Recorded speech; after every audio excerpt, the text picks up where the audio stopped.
Hello students, chapter number 10 microbes in human welfare में हमारा आज का टॉपिक है microbes as bio control agents, जैव नियंत्रण कारक के रूप में सूक्ष्म जीव। Bio control refers to the use of biological methods for controlling plant diseases and pests। सबसे पहले हम समझेंगे कि बायो कंट्रोल होता क्या है। आपने देखा हुआ है कि प्लांट में बहुत सारी डिसीजेस होती हैं, बहुत सारे पेस्ट्स होते हैं। पेस्ट क्या होते हैं? वो इंसेक्ट्स या कीट जो प्लांट्स को या क्रॉप को खराब करते हैं, उनको हम पेस्ट्स बोलते हैं, उनके ग्रुप को हम पेस्ट्स कहते हैं।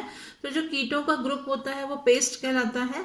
इसमें हम देखेंगे कि जो प्लांट डिसीजेस होती हैं या जो पेस्ट होते हैं, उनको कंट्रोल करने के लिए कुछ बायोलॉजिकल मेथड्स का यूज किया जाता है। केमिकल की जगह बायोलॉजिकल मेथड्स का यूज किया जाता है। इसी को कहा जाता है bio control. In modern society, these problems have been tackled increasingly by the use of chemicals, by use of insecticides and pesticides। आपने देखा होगा कि आजकल की सोसाइटी में, मॉडर्न सोसाइटी में ये जो प्रॉब्लम्स रहती हैं, प्लांट डिसीज की प्रॉब्लम रहती है या पेस्ट की प्रॉब्लम रहती है, इनको टैकल करने के लिए, इन पर नियंत्रण पाने के लिए बहुत तेजी से आजकल यूज होता है केमिकल्स का, जिसमें इंसेक्टिसाइड्स का यूज किया जाता है। इंसेक्ट्स को मारने के लिए जो केमिकल्स यूज होते हैं उनको इंसेक्टिसाइड्स बोलते हैं। पेस्ट को किल करने के लिए जो केमिकल्स यूज होते हैं उनको पेस्टिसाइड्स बोलते हैं। तो इंसेक्टिसाइड्स और पेस्टिसाइड्स का यूज मॉडर्न सोसाइटी में बहुत ज्यादा हो रहा है। These chemicals are toxic and extremely harmful to human beings and animal alike and have been polluting our environment, soil, ground, water, fruit, vegetables and crop plants। ये chemicals जो हैं वो बहुत ज़्यादा टॉक्सिक होते हैं, जहरीले होते हैं और बहुत ज़्यादा हार्मफुल रहते हैं ह्यूमन बीइंग के लिए, दूसरे एनिमल्स के लिए। इसके अलावा ये केमिकल्स हमारे एनवायरनमेंट को पॉल्यूट करते हैं, सॉइल को पॉल्यूट करते हैं, ग्राउंड वाटर को पॉल्यूट करते हैं। या अगर हम फ्रूट्स की, वेजिटेबल्स की या क्रॉप प्लांट्स की बात करें तो ये उन पर बहुत ज़्यादा हार्मफुल इफ़ेक्ट्स डालते हैं। ये जो केमिकल्स यूज़ किए जा रहे हैं ये इन सब चीज़ों पर, फ्रूट्स पर, वेजिटेबल्स पर, क्रॉप प्लांट्स पर हार्मफुल इफ़ेक्ट्स डालते हैं, हानिकारक प्रभाव छोड़ते हैं इनके ऊपर, और साथ में ये क्या कर रहे हैं, एनवायरनमेंट को भी पॉल्यूट करते हैं। Our soil is also polluted through our use of weedicides to remove weeds। हमारी सॉइल जो है वो भी धीरे धीरे पॉल्यूट होती जाती है। किस वजह से होती है? क्योंकि वीड्स को खत्म करने के लिए, रिमूव करने के लिए वीडीसाइड्स का यूज किया जाता है। वीड्स क्या होते हैं? जो खरपतवार होते हैं, कुछ पौधे जो अनवांटेड प्लांट्स क्रॉप के बीच बीच में लग जाते हैं, उनको हम क्या बोलते हैं? वीड्स बोलते हैं। और इनको खत्म करने के लिए वीडीसाइड्स का यूज किया जाता है। तो यहाँ पर ये जो वीडीसाइड्स होते हैं, ये खरपतवार नाशी जिसको कहा जाता है, इसका प्रयोग खरपतवार को हटाने के लिए किया जा रहा है, वीड्स को रिमूव करने के लिए किया जाता है। ये हमारी सॉइल को पॉल्यूट करते हैं। अब हम देखेंगे biological control of pests and diseases. In agriculture there is a method of controlling pests that relies on natural predation rather than introduced chemicals। Agriculture में पेस्ट को कंट्रोल करने का ये मेथड जो है वो केमिकल्स के यूज के कंपैरेटिवली नेचुरल प्रिडेशन पर ज़्यादा निर्भर है। एक की belief of the organic farmer is that biodiversity furthers health. Organic farmers के अकॉर्डिंग, उनके अनुसार बायोडाइवर्सिटी ही स्वास्थ्य की कुंजी है। The more variety a landscape has the more sustainable it is. Landscape पर जितनी ज़्यादा वैरायटी होंगी वह उतना ही अधिक स्थायित्व प्रदान करती हैं, उतनी ही ज़्यादा सस्टेनेबल होती हैं। The organic farmer therefore works to create a system where the insects that are sometime called pests are not eradicated but instead are kept at manageable levels by a complex system of checks and balances within a living and vibrant ecosystem। अतः organic farmer एक तंत्र को विकसित करने के लिए कार्य करते हैं जिसमें इंसेक्ट्स, जिन्हें पेस्ट भी कहा जाता है, इरेडिकेट ना हो। वे इसके बजाय उन्हें कंट्रोलिंग मैनर पर एक लिविंग और वाइब्रेंट इकोसिस्टम के भीतर अंदर बैलेंस तथा चेक्स, जांच के जटिल तंत्र का, कॉम्प्लेक्स सिस्टम का निर्माण करते हैं। Contrary to the conventional farming practices, which often use chemical methods to kill both useful and harmful life forms indiscriminately, this is a holistic approach that seeks to develop an understanding of the webs of interaction between the myriads of organisms that constitute the field fauna and flora. अधिक परंपरागत farming practice के विपरीत बहुधा लाभप्रद तथा हानिप्रद बागवानी जीवों को रसायन प्रयोग द्वारा मार दिया जाता है। जैव नियंत्रण बायोकंट्रोल एक प्रकार का समग्रतात्मक दृष्टिकोण है जिसमें करोड़ों जीवों के मध्य पारस्परिक क्रियाओं के जाल की व्याख्या का विकास होता है, फौना और फ्लोरा का निर्माण करते हैं। The organic farmer holds the view that the eradication of the creatures that are often described as pests is not only possible but also undesirable, for without them the beneficial predatory and parasitic insects which depend upon them as food or host would not be able to survive. Organic farmer में बहुधा एक दृष्टिकोण विकसित हो जाता है, जैसे जो पेस्ट हैं, जीव हैं, उनका इरेडिकेशन, जिन्हें क्या कहा गया है, यहाँ पर पेस्ट कहा गया है, उनका इरेडिकेशन केवल असंभव ही नहीं है बल्कि अनडिजायरेबल है, अवांछनीय भी है। इनके बिना बेनिफिशियल प्रीडेटरी लाभप्रद परभक्षी और पैरासाइट जीवित नहीं रह पाएंगे जो पेस्ट पर अपने पोषण अथवा भोजन के लिए आश्रित हैं। Thus, the use of biocontrol measures will greatly reduce our dependence on toxic chemicals and pesticides.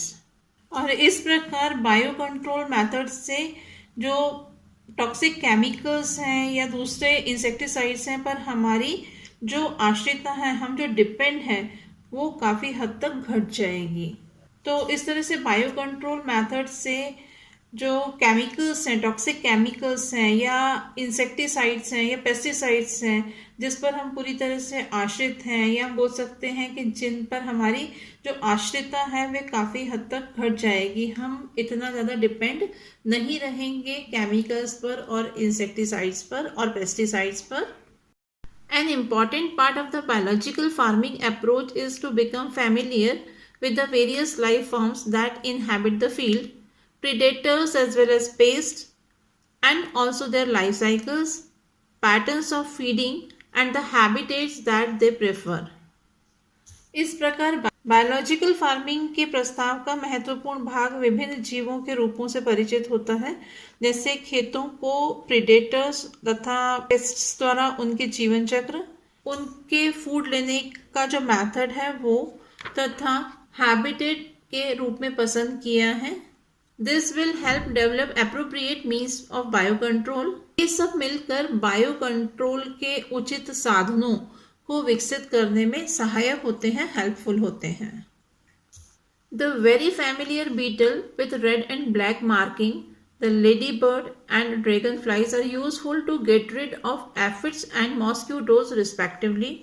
आप लोग फैमिलियर हैं बीटल्स से, बीटल्स जिन पर लाल और काले रंग की धारियां पाई जाती हैं, या हम ड्रैगन फ्लाई की बात करें, यहाँ पर ये जो बीटल्स हैं जिन पर लाल और काली स्ट्राइप्स होती हैं, धारियां पाई जाती हैं, तथा ड्रैगन फ्लाई, ये एफिडों तथा मच्छरों से छुटकारा दिलवाने में अत्यंत ही लाभप्रद है। An example of microbial biocontrol agents that can be introduced in order to control butterfly caterpillars is the bacteria Bacillus thuringiensis, often written as BT. लेकिन जहाँ पर माइक्रो ऑर्गेनिज्म बायोकंट्रोल फैक्टर्स का प्रश्न उठता है, वहाँ पर हम देखेंगे कि जो बैक्टीरिया बेसिलस थुरिंजिएसिस है, जिसे BT लिखा जाता है, इसका यूज बटरफ्लाई कैटरपिलर के कंट्रोल में किया जाता है। These are available in sachets as dried spores which are mixed with water and sprayed onto vulnerable plants such as brassicas and fruit trees where these are eaten by the insects larva.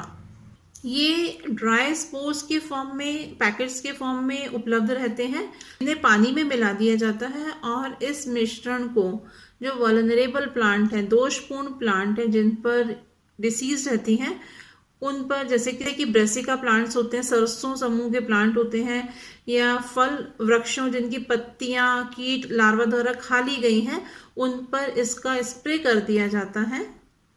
In the gut of the larva, the toxin is released and the larva get killed.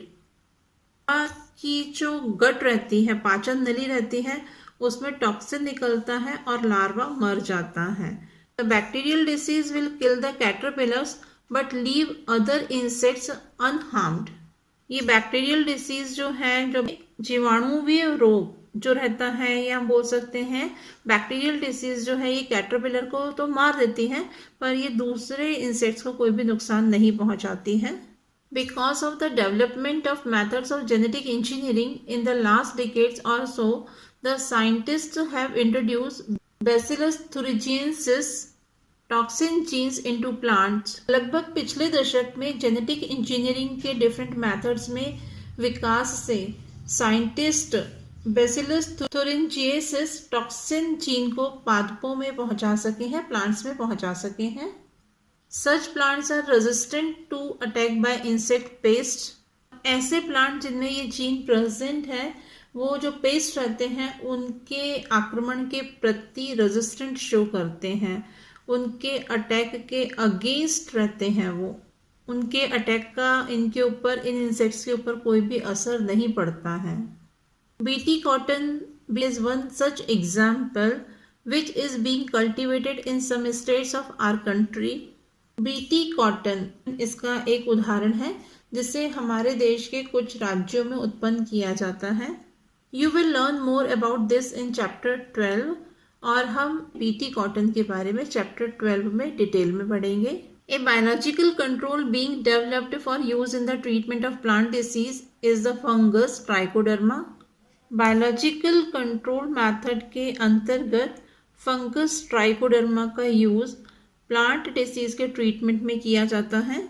Trichoderma species are free living fungi that are very common in the root ecosystems. Fungus की ये species trichoderma एक free living है, free living fungi होता है ये, और root ecosystem में commonly मिलता है। They are effective biocontrol agents of several plant pathogens. और ये बहुत सारे पैथोजन, प्लांट पैथोजन यानी कि जो प्लांट्स में डिसीज कॉज करते हैं, उनमें एक बहुत इफेक्टिव बायोकंट्रोल एजेंट्स की तरह ये काम करता है। Baculoviruses are pathogens that attack insects and other arthropods.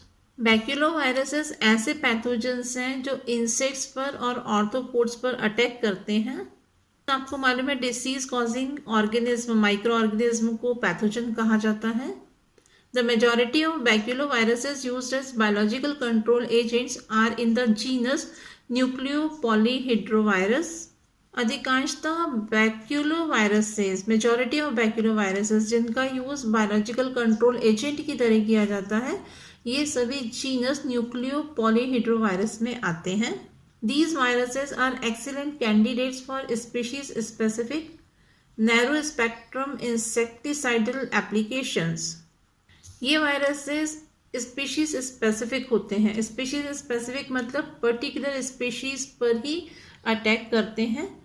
Narrow spectrum कीटनाशी उपचारों के लिए अति उत्तम माने जाते हैं, बहुत ज़्यादा एक्सीलेंट कैंडिडेट्स होते हैं, बहुत ज़्यादा उत्तम माने जाते हैं, एक्सीलेंट कैंडिडेट्स होते हैं ये। They have been shown to have no negative impacts on plants, mammals, birds, fish और even on non target insects. ऐसा प्रदर्शित किया जा चुका है कि इनका प्लांट्स, मैमल्स, बर्ड्स, फिशेस अथवा जहाँ तक कि ऐसे इंसेक्ट्स जो लक्ष्य विहीन है, मतलब जो बीमारी नहीं पहुंचा रहे हैं, उन पर भी कोई हार्मफुल इफेक्ट्स नहीं डालते हैं, उनके ऊपर भी इनका कोई भी हानिकारक प्रभाव नहीं पड़ता है। This is specially desirable when beneficial insects are being conserved to aid in an overall integrated pest management IPM programs or when an ecological sensitive area is being treated. ये स्पेशली तभी डिजायरेबल है जब लाभप्रद beneficial insects का conservation किया जाए, उनका संरक्षण किया जाए, ताकि overall integrated pest management programme की हेल्प हो सके, उनकी सहायता हो सके, या जब इकोलॉजिकल सेंसिटिव एरिया को ट्रीट किया जा रहा हो। तो इस तरह से चैप्टर नंबर 10 में आज हमने पढ़ा microbes as bio control agents. इस टॉपिक को हमने कवर किया। इसमें हमने पढ़ा कि किस तरह से माइक्रोब्स का यूज प्लांट डिसीजेस को कंट्रोल करने के लिए कर सकते हैं या दूसरे पेस्ट को कंट्रोल करने के लिए किया जा सकता है। तो ये टॉपिक हमारा यहीं पर कंप्लीट होता है। नेक्स्ट क्लास में हम नेक्स्ट टॉपिक को पढ़ेंगे। Thank you.